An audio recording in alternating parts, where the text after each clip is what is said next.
Okay, so it's pretty clear that in the next episode of Andor, we will get a prison break scene where Cassian and the rest of the prisoners try to escape. Especially now that Kino is on board, things will be moving forward. But just what exactly is the plan, and how are Cassian and the rest going to make that escape?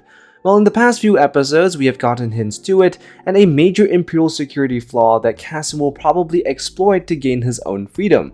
So in this video, we are going to go through step by step on what Cassian's plan could be when it comes to making the Great Escape. So here's how I think the escape will unfold. The entire plan rests on how quickly Cassian can cut through this metal pole. For Cassian and the other prisoners, the escape cannot happen until this pole is cut through. But what exactly is Cassian trying to achieve by cutting through this pole? While it wasn't made known to us as to what the purpose of cutting through the pole is, we can still deduce the reasons for it based on the biggest obstacle standing in the way of the escape. When Cassian first arrives on Narquina 5, we are introduced to what is possibly the biggest obstacle to Cassian's chances of escaping. That being the floor, which is wired to fry anyone not wearing a certain kind of boots. So there's a strong possibility that the pole Cassian is trying to cut through, within it, is actually the wires running the power to the floor of the factory.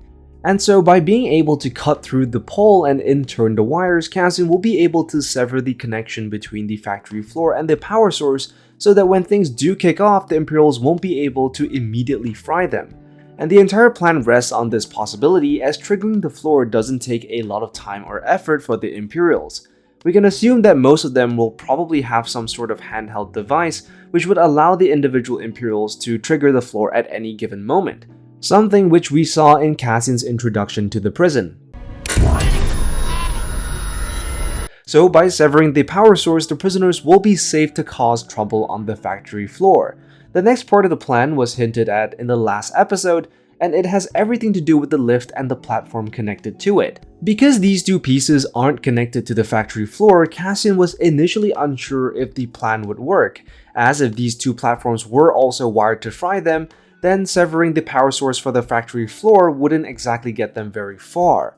But as the prisoner next to Cassian points out, anything moving isn't set to fry. On top of that, we can also see that some of the Imperials didn't even bother wearing boots at all, which means that they aren't afraid of being fried by the floor. Another indication that the platform above the prisoners isn't powered at all. So the next part of the plan would happen as Cassian suggests. The next time they bring in a prisoner replacement, Cassian and his team would jump the lone Imperial. Or one of the prisoners can pretend to collapse and die, as it is one of the two reasons why the Imperials would come down. You won't be back. They only come to pick up the dead and bring their replacements. With a deactivated factory floor and only one guard to contend with on the lift, it shouldn't be too difficult to overpower that one guard. But they would have to move very quickly, as such a commotion would definitely alert the second Imperial standing on the platform above, and he too would have to be taken out.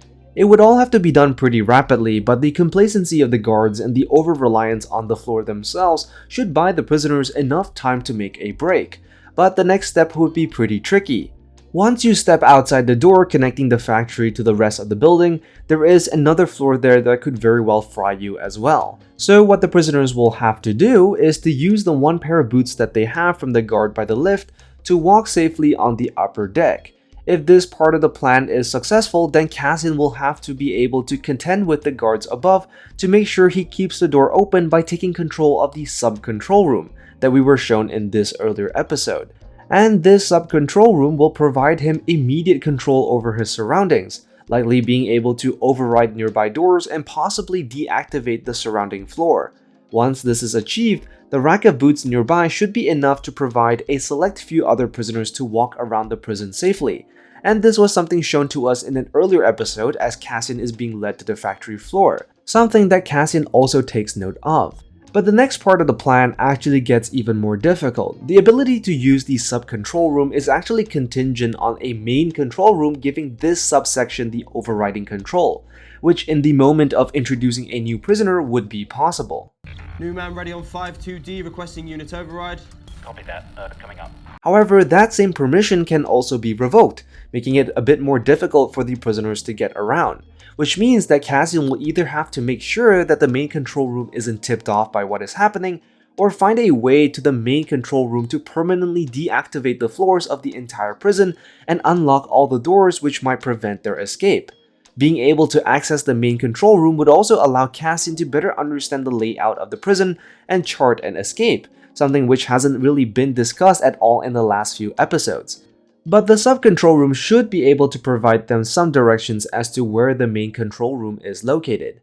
Once Cassian and the other prisoners have gained access to the main control room, they will probably try to cause some havoc by releasing all the different prisoners from every single floor. And now knowing that there are only 12 guards on each floor, Never more than 12.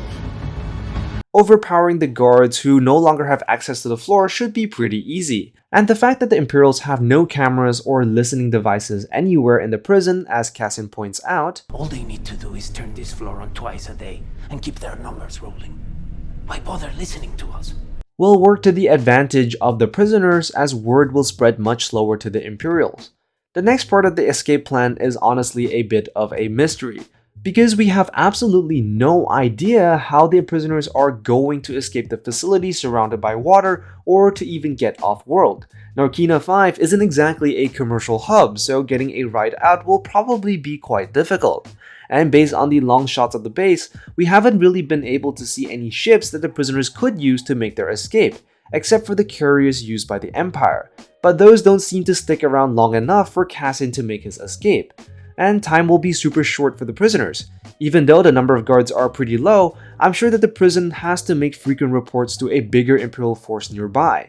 So the prisoners will have to act quickly before the Imperials get suspicious and send in a scouting party. Although ships might be hard to come by, the Imperial station at the prison do need a means of transport to come and go. Whether it's to change shifts, take a break, or shift personnel, the guards will need a ship of some sort to move around. So by accessing the main control room, Cassian should be able to identify where exactly these transports are located and make his escape, giving him the chance to get off-world before bigger Imperial forces can arrive. So I think that should more or less cover all the different hints given to us throughout the different episodes, and how I think Cassian will try to make his escape. Let me know what you think in the comments down below. Be sure to like and subscribe, and I will see you in the next one. I am the Lost Acolyte, and I have spoken.